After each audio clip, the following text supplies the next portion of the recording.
I've always been a tech enthusiast, fascinated by the hidden corners of the internet. One evening, driven by curiosity and a sense of adventure, I decided to explore the dark web. I'd read stories about it, some thrilling, others downright terrifying. Armed with a VPN and a Tor browser, I delved into the depths of the internet, seeking the forbidden. Navigating through various forums and marketplaces, I felt a rush of excitement. There were illicit goods, mysterious services, and strange chat rooms. I stumbled upon a site with a minimalist design, simply titled The Watcher's Room. Intrigued, I clicked a link. The site required a username and password, but also something odd, a live camera feed for verification. A message appeared: "We must see who you are before you can enter." I hesitated, but ultimately allowed access to my webcam, masking my face with a hoodie for some semblance of anonymity. Once inside, the site was dark and foreboding, filled with grainy video feeds from various sources. There were thousands of them, people's homes, offices, public spaces, all streaming without their knowledge. A chat box allowed users to comment on the feeds, their remarks ranging from benign curiosity to sinister glee. My stomach turned as I realized the true nature of this site. These were not voluntarily shared videos, these were hacked feeds, invasions of privacy on a massive scale. Just as I was about to log off, a private message popped up on my screen. "Welcome, Jack. We've been waiting for you." Cold fear gripped me. I hadn't used my real name. How did they know? My fingers trembled as I typed a response. "Who are you?" The reply was immediate. "We are the Watchers, and now you are one of us." Panic set in. I tried to close the browser, but my computer froze. The webcam light blinked, indicating it was still active. A new video feed appeared on the screen. It was my own room, viewed from the very webcam I thought I'd disabled. My own terrified face stared back at me. I watched in horror as a shadowy figure moved behind me in the video. I spun around, but my room was empty. When I turned back to the screen, the figure was closer, a dark silhouette with glowing eyes. "Leave me alone," I shouted, slamming my laptop shut. The room plunged into darkness, the only sound my ragged breathing. I fumbled for the light switch, flooding the room with illumination. Nothing. No shadow, no figure. Just my cluttered desk and the silent, closed laptop.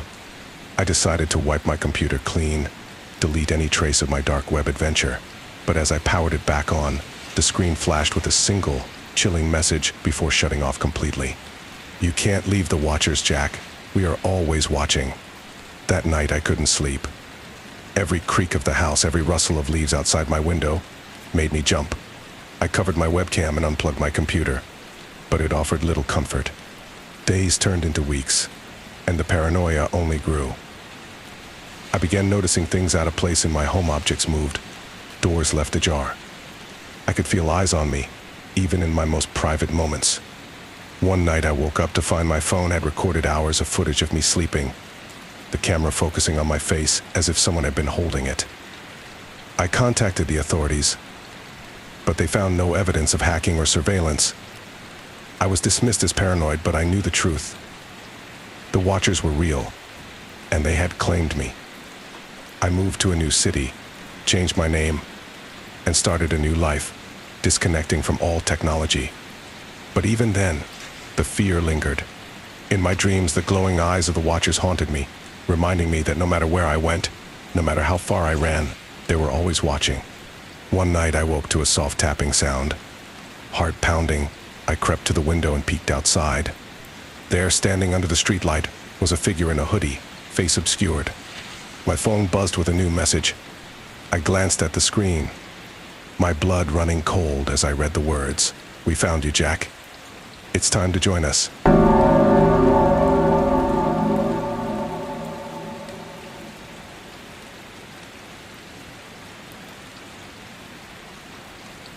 I've always been a bit of a tech geek, fascinated by the hidden corners of the internet. So when a friend mentioned the dark web, I couldn't resist exploring it. It started innocently enough, just browsing out of curiosity. But one night I stumbled upon a forum that was unlike anything I'd seen before. The topics were dark, disturbing, and some posts hinted at live streams of unthinkable acts. One link caught my eye. Live break-ins. The title alone sent a chill down my spine, but morbid curiosity got the better of me. I clicked on it, and the screen filled with a live feed. The camera was shaky, moving through what appeared to be a residential neighborhood. My heart raced as the person behind the camera approached a house, tools in hand. I was about to close the window when I realized something that made my blood run cold. The house on the screen looked exactly like mine. The same white fence, the same blue door, even the same garden gnome my mother had given me last Christmas. I tried to convince myself it was a coincidence, but a growing dread told me otherwise. The camera moved closer, and I saw the intruder fiddle with the lock on the front door. Panic surged through me. I jumped up and bolted to my front door, checking the lock. It was secure, but I couldn't shake the feeling that someone was outside. I hurried back to my computer, my hands trembling. On the screen, the intruder was now inside the house, moving stealthily through the hallway. My hallway. The realization hit me like a sledgehammer. I was watching a live feed of someone breaking into my home. I could see the intruder's gloved hands, the faint light from their flashlight casting eerie shadows on the walls. I grabbed my phone and dialed 911, my voice shaking as I tried to explain the situation.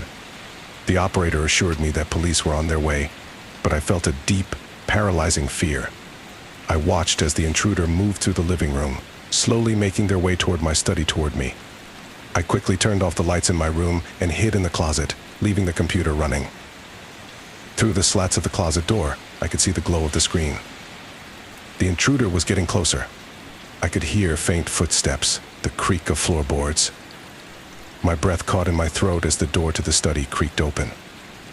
The intruder paused, the flashlight beam sweeping across the room.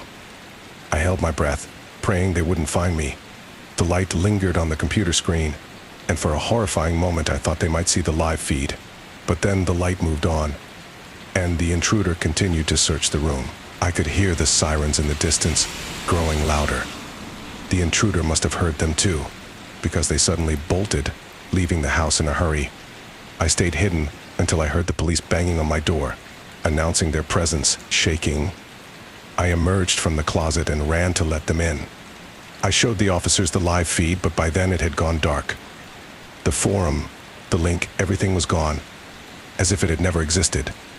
The police searched the house and found signs of forced entry, but no trace of the intruder. They assured me they would investigate, but I could see the skepticism in their eyes. To them, it must have sounded like a bad dream or a sick prank. That night, I couldn't sleep. Every creak, every shadow made my heart race. The image of the intruder moving through my home, knowing they had been so close, haunted me. I unplugged my computer, vowing never to venture into the dark web again. Weeks passed, and life slowly returned to normal, but the fear never fully left me. I knew there was a dark side to the internet, a place where the line between reality and nightmare blurred. One night, as I was getting ready for bed, I heard a notification from my phone. It was an email from an unknown sender with the subject line, "We're still watching." My blood ran cold as I opened the email. Attached was a video file. With shaking hands, I clicked play, and the screen filled with the same live feed. The camera moved through a neighborhood, approaching a familiar white fence and a blue door. My door. I bolted upright and heard the sound of a lock clicking from downstairs.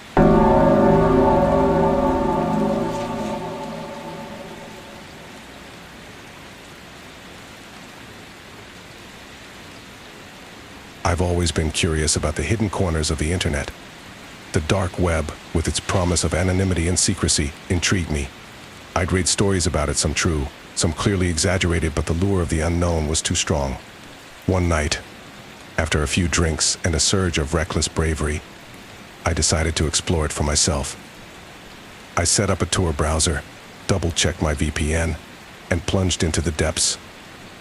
At first, it was mundane forums, marketplaces, nothing too out of the ordinary.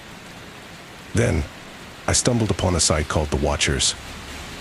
It boasted exclusive content, promising a glimpse into hidden secrets and forbidden knowledge. My curiosity got the better of me, and I clicked the link. The site was stark, almost minimalist. A single message greeted me, "Enter if you dare." Below it, a button beckoned. I hesitated, but then clicked it. The screen went black for a moment before a live video feed appeared. The video was grainy and dark, the camera positioned high in a corner. It took me a moment to realize what I was looking at: a dimly lit room, cluttered with furniture and personal belongings. My heart skipped a beat as I recognized the layout. It was my living room. I stared at the screen, trying to make sense of what I was seeing. How could this be? I turned around, scanning my own living room for any sign of a camera, but saw nothing out of place.